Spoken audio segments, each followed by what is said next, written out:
लक्ष्मण के मूर्छित होने से राम के शिविर में चिंता की लहर दौड़ गई। किसी की आंखों में आंसू थमने का नाम नहीं लेते थे। सबके मुख पर एक प्रार्थना थी कि हनुमान समय से लौट आए। जब हनुमान संजीवनी बूटी लेने के लिए द्रोणाचल पर्वत पहुंचे तो वहां उन्हें रावण का भेजा दूत कालनेमी मिला, जिसने छल से हनुमान का वध करना चाहा, किंतु हनुमान से उसकी सच्चाई छिपी नहीं रह सकी और फिर हनुमान उसका वध करके संजीवनी बूटी की खोज में लग गए। जय श्री राम। तो ये है द्रोणाचल पर्वत। अरे यहां तो चारों ओर जड़ी बूटियां ही भरी पड़ी हैं। अब क्या करूं? अरे हाँ, वैदराज ने बताया था कि संजीवनी बूटी रात में भी चमकती है, किंतु यहां तो सभी बूटियां चमक रही हैं। हमारा मार्गदर्शन करें प्रभु, क्या करूं? रात्रि का मध्य पहर बीत रहा है। सूर्योदय के पहले ही मुझे बूटी लेकर पहुंचना है। आपने मुझे किस धर्म संकट में डाल दिया है प्रभु?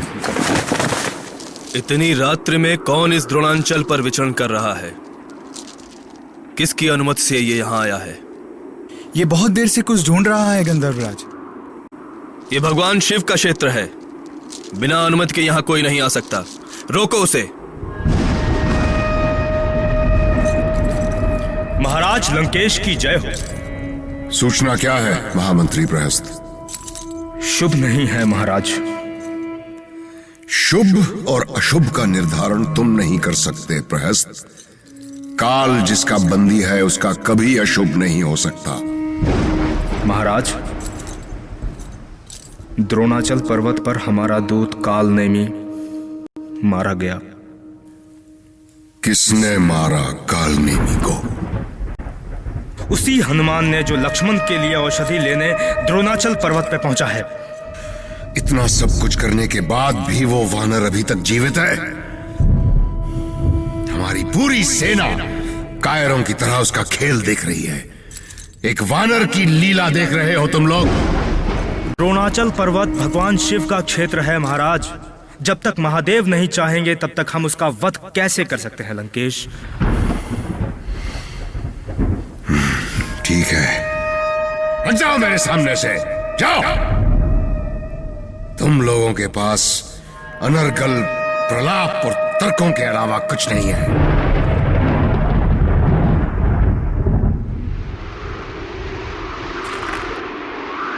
जय श्री राम, जय श्री राम, जय श्री राम, जय श्री राम। कौन हो तुम? यहाँ क्या ढूंढ रहे हो? मैं श्री राम का दूत हनुमान हूं। क्या तुम बता सकते हो कि संजीवनी बूटी कौन सी है? बता सकते हैं, किंतु बिना भगवान शिव की अनुमति के तुम संजीवनी बूटी नहीं ले जा सकते। हम इस पर्वत के रक्षक गंधर्व हैं। प्रभु राम के कार्य में भगवान शिव कभी बाधा नहीं बन सकते, और फिर हमारे पास इतना समय भी नहीं है कि हम भगवान शिव से अनुमति प्राप्त करने जाएं। मुझे किसी भी हाल में सूर्योदय के पहले संजीवनी बूटी लेकर प्रभु श्री राम की सेवा में पहुंचना है। और हम भी महादेव के आदेश से बंधे हुए हैं हनुमान।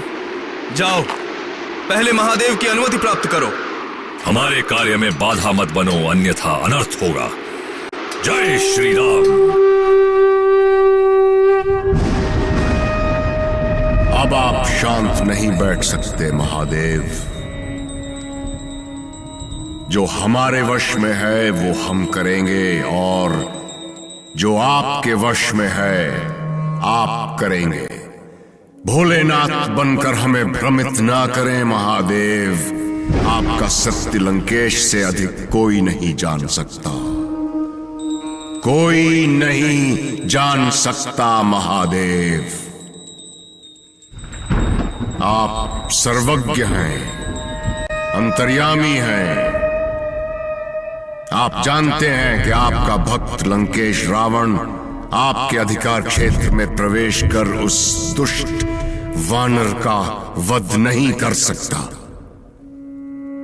इसलिए ये कार्य आपको करना होगा, केवल आपको। मैं जा रहा हूं महादेव। उचित अनुचित का निर्णय अब आप पर है। नहीं, छोड़ दो हमें, छोड़ दो। हम महादेव के दूत हैं। महादेव के नाम पर हमें रोकने का प्रयास क्यों किया? बोल, क्यों किया मुझे रोकने का प्रयास? क्षमा करें, क्षमा करें महावीर, क्षमा करें। अरे, ये तो भाग निकले। जय श्री राम। अब क्या करूं? रात बीतती जा रही है, पता नहीं प्रभु श्री राम कितने चिंतित होंगे। केसरी नंदन हनुमान से अपने प्राण प्रिय प्रभु की पीड़ा भला कैसे छिपी रही थी, किंतु सुषेण वैद्य ने कहा था कि यदि सूर्योदय के पूर्व औषधि नहीं आई तो वे लक्ष्मण के प्राण नहीं बचा सकेंगे। प्रभु, आपकी आंखों में आंसू। क्या आपको हनुमान पर विश्वास नहीं है? प्रभु, आज तक ऐसा कोई कार्य है प्रभु जिसे हनुमान ने पूरा नहीं किया? किंतु रीछराज, रात का तीसरा प्रहर बीत रहा है। सूर्योदय के बाद हनुमान आ भी जाएंगे तो क्या लाभ होगा? मुझे पूर्ण विश्वास है प्रभु कि पवन पुत्र उचित समय पर पहुंच जाएंगे। मैं उनके समय पर ना पहुंचने की स्थिति की कल्पना से भी भयभीत हूं रक्षेंद्र। आप ऐसी कल्पना से भयभीत हो, यह ठीक नहीं है प्रभु। हम अधीर हो सकते हैं, हमारी चिंता बढ़ सकती है, किंतु आपकी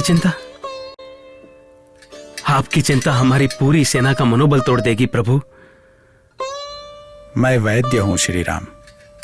मैं आपको यह विश्वास दिलाता हूं, यदि सूर्योदय से एक पल पूर्व भी संजीवनी मिल गई तो लक्ष्मण को कुछ नहीं होने दूंगा। अब एक पल भी व्यर्थ बिताना उचित नहीं है। मुझे कुछ करना ही होगा। पर क्या करूं? हाँ, यदि इस पूरे पर्वत को ही उठाकर वैद्यराज के पास ले चलूं तो वो स्वयं संजीवनी बूटी खोज लेंगे। हाँ, जय जय श्री राम।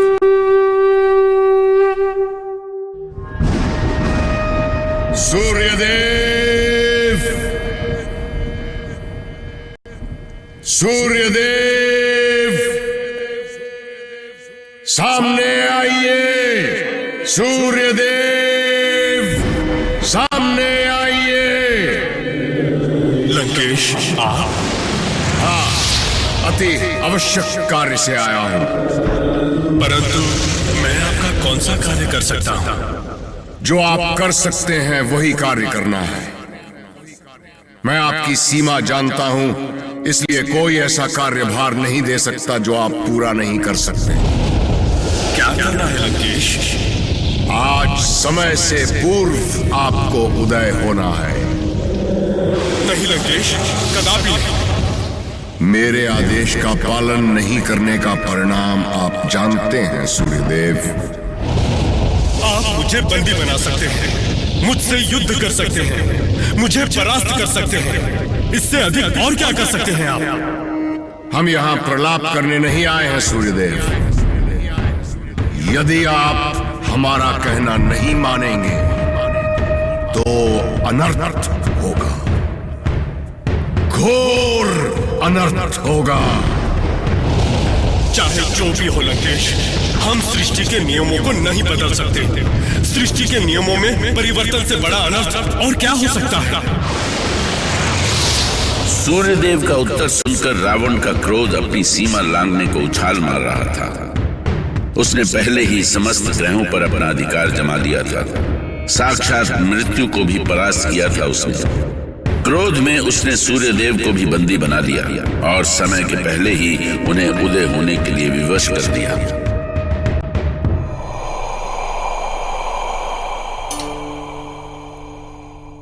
क्या आप अपने भक्त के वश में होकर सत्य असत्य और उचित अनुचित का भी भेद भूल चुके हैं महादेव? क्या आपका भक्त रावण इतना बली हो गया कि वो सूर्य पर भी अपना अधिकार समझने लगा?